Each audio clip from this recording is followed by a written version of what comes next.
এই পৃথিবীতে বাংলাদেশের সবচাইতে বড় দুশমন ভারত। সবচাইতে বড় দুশমন কে? আমরা ভারতকে দেখিয়ে দেব ইনশাআল্লাহ।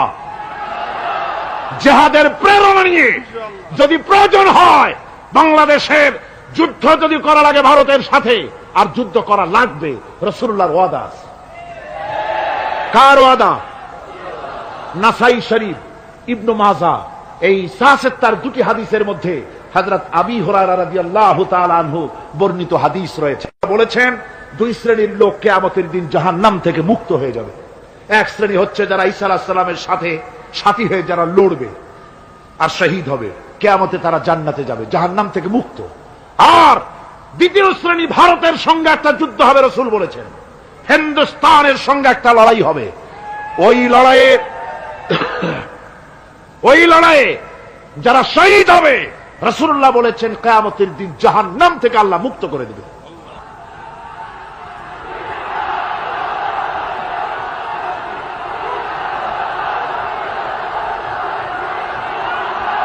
আমার মুসলমান ভাইয়েরা,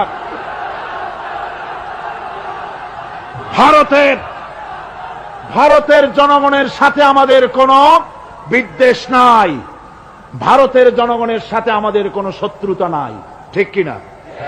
আমাদের দুশমনী নরপশুর সাথে। তুমি একটা সরকার, তোমার হাতে রয়েছে সেনাবাহিনী, তোমার সাথে বিএসএফ, তোমার হাতে ল্যান্ড ফোর্স, এয়ার ফোর্স, সব বাহিনী তোমার হাতে। মসজিদ ভাঙে চোখের সামনে, তোমার বাহিনীর লোকেরা অস্ত্র নিয়ে দাঁড়িয়ে থাকে, একটা ফাঁকা গুলিও করলো না। করছে একটা ফাঁকা গুলি? মুসলমানেরা প্রতিবাদ করলো, সেই প্রতিবাদের মুখে মুসলমানদেরকে গুলি করে করে মারা হলো। কারফিউ দিয়ে পুলিশেরা মুসলমানদের ঘরে ঢুকে মুসলমানদেরকে বের করে এনে বেয়নেট চার্জ করে শহীদ করে দিয়েছে। দিল্লি, মিরাট, থামো। দিল্লিতে, মিরাটে, কলকাতায়, বোম্বে, মাদ্রাস, গোটা ভারতে সাম্প্রদায়িক দাঙ্গা দিয়ে ডুবিয়ে ফেলেছে। মুসলমানেরা আজকে সেখানে এতিম অবস্থায় পড়ে আছে। সেই লড়াই ভারতের সাথে আমাদের হবে। ওই লড়াই যেদিন বাঁধবে, বাংলাদেশের সেনাবাহিনী, air force, land force, police শুধু এরাই যুদ্ধ করবে না, বাংলাদেশের 12 কোটি তৌহিদি জনতা শহীদ তিতুমীরের বাস হাতে নিয়ে ভারতকে পিটিয়ে ঠান্ডা করবে ইনশাআল্লাহ।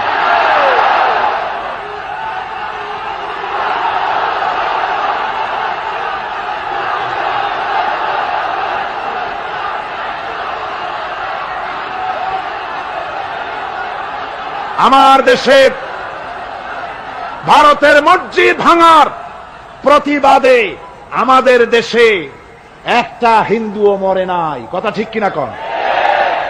কিন্তু ভারতে ভেঙেছে তারা বাবরি মসজিদ, আমার দেশের 15 জন মুসলমান পুলিশের গুলিতে নিহত হয়েছে। আমার দেশে হিন্দু মরে নাই, তোমরা আমার দেশে সেখানে আমার মুসলমান মেরেছ।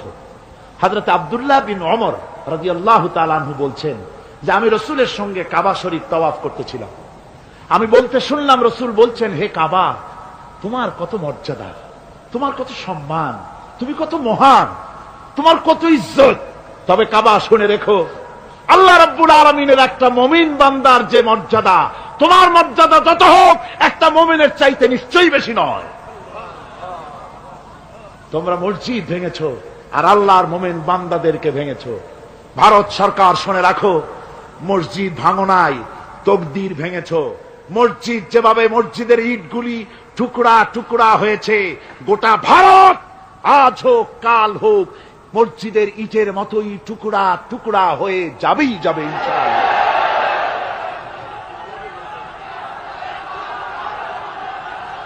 তবে আমার দেশের মুসলমানদেরকে মনে রাখতে হবে, আমরা প্রতিশোধের নীতিতে বিশ্বাস করি না। ভারতের বাবরি মসজিদ ভাঙার ব্যাপারে বাংলাদেশের কোন হিন্দু দায়ী নয়, কথা বুঝতে পেরেছেন? আমরা একজনের অপরাধের শাস্তি আর একজনকে দেই না। বাংলাদেশের কোন হিন্দু ওই ঘটনার জন্য দায়ী নয়।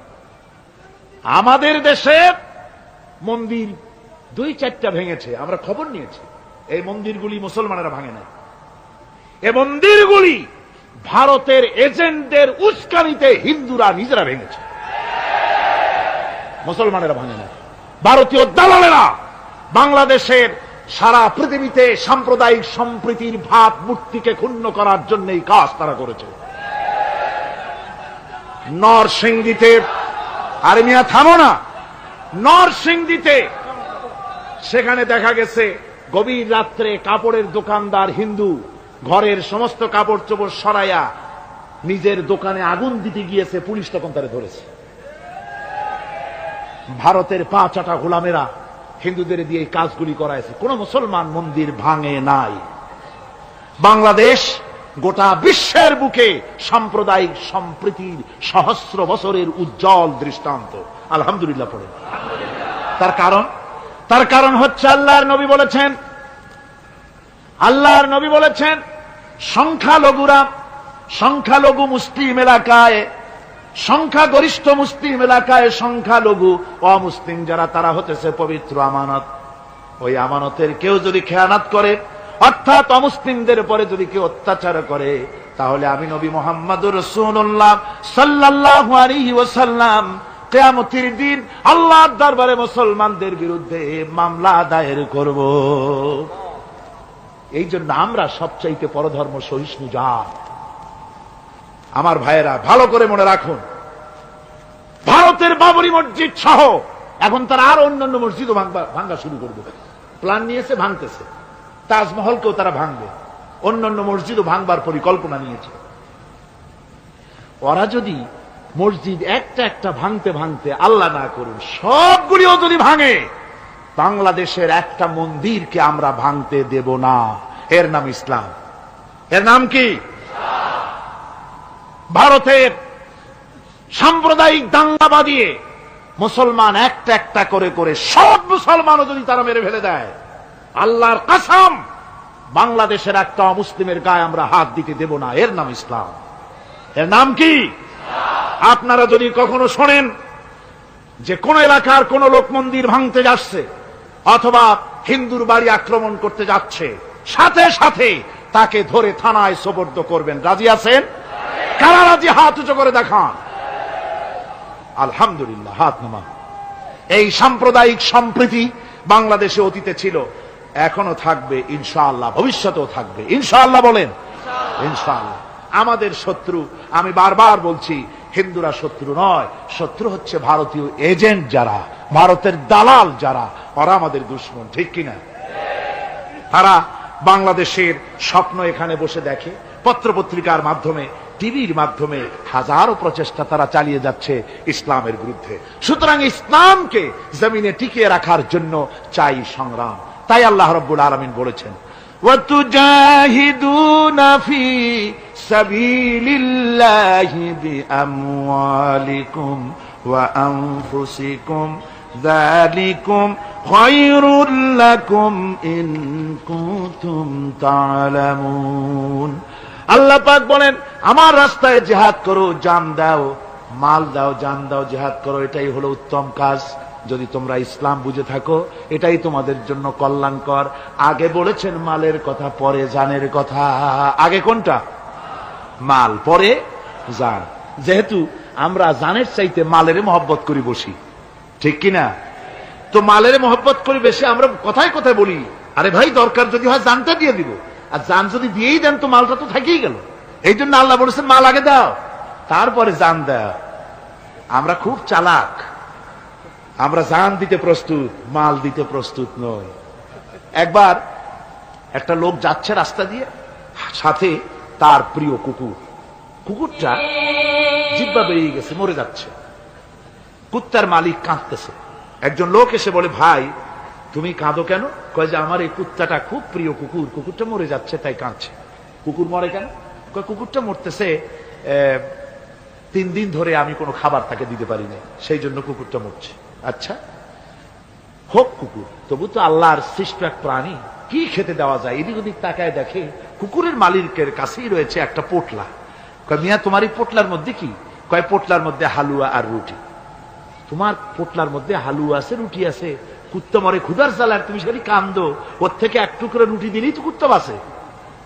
কুত্তার মালিক বলছে, মিয়া সাহেব ওই সব ফতো আমারে শুনেন না, এগুলো আমি খুব জানি। রুটি আর হালুয়া দিলেই তো আমার পয়সা খরচ হবে, ওর দরদে যে কাঁদতেছি এর জন্য তার পয়সা খরচ হচ্ছে না। আমাদের অবস্থা কিন্তু তাই হয়েছে। ইসলাম বিদায় হয়ে যায়, যাক না, কিন্তু আমি কাঁদবো, পয়সা দিব না। রাসূলের করুণ ঘটনাগুলি শুনে চোখের পানি ফেলবো, কিন্তু এই করুণ ঘটনা কেন ঘটলো সেই ময়দানে আমরা পা ফেলবো না। এরকম একটা অ্যাটিটিউড, এ ধরনের একটা মেন্টালিটি আমাদের মধ্যে গ্রো করেছে, ঠিক কিনা কর? আমার ভাইয়েরা, মাল দিতে হবে, জান দিতে হবে, সবকিছুকে উৎসর্গ করে দিতে হবে আল্লাহর দ্বীন প্রতিষ্ঠার জন্য। যার পয়সা আছে, পয়সা দিয়ে কি করবেন যদি আল্লাহর দ্বীন এ জমিনে কায়েম না হয়? আল্লাহর দ্বীন কায়েম না হলে অসত্য, বদমাশি, শয়তানি, সব রকমের অন্যায় কাজ দিয়ে ভরে যাবে দেশ, ক্রমান্বয়ে অশান্তির দিকে যাবে। শান্তি আসবে কেবলমাত্র ইসলাম প্রতিষ্ঠা হলে পরে। আমাদের অবস্থা হলো যে আমরা ওই কুফাবাসীদের মতো। কাদের মতো? কুফাবাসীদের মতো। কুফাবাসীরা হযরত ইমাম হোসাইনের জন্য দারুণ ভাবে কেঁদেছে, ঠিক কিনা? কুফাবাসীরা ইমাম হোসেনকে দাওয়াত দিছিল কারা? কুফাবাসীরা। অনেকগুলি চিঠি তারা লিখছে। কুফাবাসীরা ইমাম হোসাইনকে ভালোবাসত, দাওয়াত দিয়েছে, তার জন্য কেঁদেছে। কিন্তু কুফাবাসীদের চোখের পানিটা ছিল ইমাম হোসাইনের জন্য, আর অস্ত্র, টাকা পয়সা, শক্তি সবটা ছিল এজিদের জন্য। কথা বুঝতে পেরেছি? কুফাবাসীদের মতো অবস্থায় আমাদের হয়েছে। কুফাবাসীদের হযরত ইমাম হোসাইনের জন্য তারা শুধু চোখের পানি ফেলেছে, আর টাকা পয়সা, অস্ত্রপাতি যা ছিল সব ছিল তাদের এজিদের জন্য। আমাদের অবস্থাও তাই। আমরা ইসলামের জন্য শুধু চোখের পানি ফেলি, আর যখন ভোট দেই তখন ইসলাম যারা চায় না তাদেরকেই ভোট দেই, ঠিক কিনা? আমাদের টাকা, আমাদের পয়সা, আমাদের ইলেকশন, আমাদের হরতাল, আমাদের ধর্মঘট সবকিছু হচ্ছে ইসলাম যায় না, যারা চায় না তাদের জন্য। আর ইসলামের যখন কথা বলি, ইসলামের কথা শুনলে শুধু চোখের পানিটাই ছাড়ি, মহব্বত চোখের পানি দিয়া শেষ করে দিই, আর কিছুই করি না। আমি একবার এইখানে এই শহরে অনেক বছর আগে একটা জানাজায় শরীক হয়েছিলাম। কোন মাঠে আমার এখন তার মনে নেই। জানাজার পরে যিনি জানাজা পড়ালেন তিনি বললেন, ওই লাশকে সামনে রেখে বললেন, কেন আসিল? তখন আমি নতুন নতুন চিটাগাং আসছি, আমি ভাষা ভালো করে বুঝিও না। একজন বললো কেন আসিল, সবাই কইল গম আসিল। তাই বললাম যে গম আসিল, এই মরা মানুষের সাথে গম, আমি আটা গম, সে তাই মনে করেছি যে এটার কি সম্পর্ক। আমি ইমাম সাহেবকে জিজ্ঞেস করলাম যে আপনি বললেন কি, আর জনগণই বা বললো কি? কয় যে আমি জিজ্ঞেস করলাম যে লোকটা কেমন ছিল, তো সবাই বললো ভালো ছিল। তাই বললাম তো ফায়দা কি?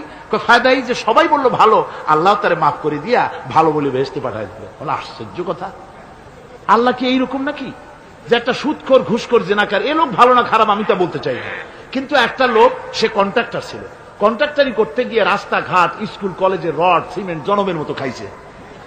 কথা বুঝতে পেরেছেন?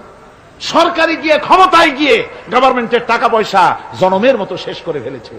এই লোকটি সুদখোর, ঘুষখোর, জেনাকার মরে গেছে, আর আসে আপনি কইলেন যে কেন আসিল, সকল কইল গম আসিল, আর আল্লাহ বেহেশতে দিয়ে দেবে। তাহলে আল্লাহ হাকামুল হাকিমিন হইলেন কি করে? এটা কি বিচার হইল নাকি? কি করে সম্ভব? আমার বন্ধুগণ, আমরা যখন মরে যাই, মরার পরে আমাদেরকে কবরের মধ্যে রাখা হয়। কবরের ভিতরে রেখে আমাদেরকে বলা হয়, যারা কবরে রাখে তারা বলে, মৃত্যু ব্যক্তিকে কবরে রাখার সময় বলে, বিসমিল্লাহি আলা মিল্লাতি রাসূলিল্লাহ, আল্লাহর নামে রসুলের দলে উঠাই দিয়ে গেলাম। আল্লাহর নামে কার দলে উঠাইলো? রসুলের দলে। চিন্তা করেন ভাইরা, আল্লাহর নামে রসুলের দলে উঠাইলেন কারে? তার যৌবনকালে যত মিছিল করেছে, ধর্ম নিরপেক্ষতাবাদের পক্ষে মিছিল করেছে, পুঁজিবাদের পক্ষে মিছিল করেছে, সমাজতন্ত্রের পক্ষে মিছিল করেছে, স্লোগান দিয়েছে, দেওয়ালে লিখেছে, বক্তৃতা করেছে, ভোট দিয়েছে, বই লিখেছে, জীবনে যা কিছু করেছে সব করেছে মানুষের তৈরি করা মতবাদের জন্য। তার ভোট ইসলামের কাজে লাগে নাই, তার ইলেকশন ইসলামের কাজে লাগে নাই, তার দেওয়ালের লেখা ইসলামের কাজে লাগে নাই, তার বক্তৃতা, তার টাকা পয়সা ইসলামের কাজে লাগলো না। মরে গেছে, পরে মরা মানুষটারে উঠাইয়া বললা রাসূলুল্লাহর দলে উঠাইয়া দিলাম, এখন বলো রাসূলুল্লাহ কেন তোমার মতো মরা লাশটাকে তিনি গ্রহণ করতে যাবেন? তোমার জীবনের কোন কাজই তো ইসলামের জন্য কাজে লাগলো না। তোমার জীবনের একটা দিকও তো ইসলামের কাজে লাগে নাই। মরছো, তারপরে তোমার মরা লাশ রাসূলুল্লাহ বহন করতে যাবেন কেন? কি দায় ঢাকা পড়েছে তা? সুতরাং আমি বলতে চাই, আজকের মাহফিলে যত জনতা উপস্থিত হয়েছেন, জান এবং মাল সবকিছু দিয়া লড়াই করতে হবে আল্লাহর রাস্তায়। আমার ভোট, আমার ইলেকশন, আমার স্লোগান, আমার বক্তৃতা, আমার টাকা করি খরচ সবকিছু হবে আল্লাহর জন্য। কুল ইন্না সালাতি ওয়া নুসুকি ওয়া মাহইয়ায়া ওয়া মামাতি লিল্লাহি রাব্বিল আলামিন। সবাই পড়েন, ইন্না সালাতি ওয়া নুসুকি ওয়া মাহইয়ায়া ওয়া মামাতি লিল্লাহি রাব্বিল আলামিন। আল্লাহ পাক বলেছেন, বলো আমার নামাজ, আমার হায়াত, আমার কোরবানি, আমার মওত সব আল্লাহর জন্য। কার জন্য? আল্লাহর জন্য। সুতরাং জিহাদ হলো আমাদের জন্য অপরিহার্য। সেই কথাটি এতক্ষণ ধরে বুঝালাম। বিশ্ব মানবতার মুক্তি, নারীর মুক্তি, শ্রমিকদের মুক্তি, মানুষের মুক্তি, গরিবের মুক্তি, শ্রমিকের মুক্তি, বিশ্ব মানবতা, নির্যাতিত মানবতার মুক্তি আসতে পারে কেবলমাত্র জিহাদের মাধ্যমে। আল্লাহর দ্বীন প্রতিষ্ঠা করে মানুষের মুখে হাসি ফুটানো যেতে পারে। আর কোন পথ আছে? আর কোন পথ আছে? আর কোন পথ নাই। আল্লাহ যেন এই রাস্তায়, এই জিহাদের রাস্তায়, দ্বীন প্রতিষ্ঠার রাস্তায় আমাদেরকে সক্রিয়ভাবে অংশগ্রহণের তৌফিক দেন। সবাই বলুন আমিন। সবাই বলুন আমিন।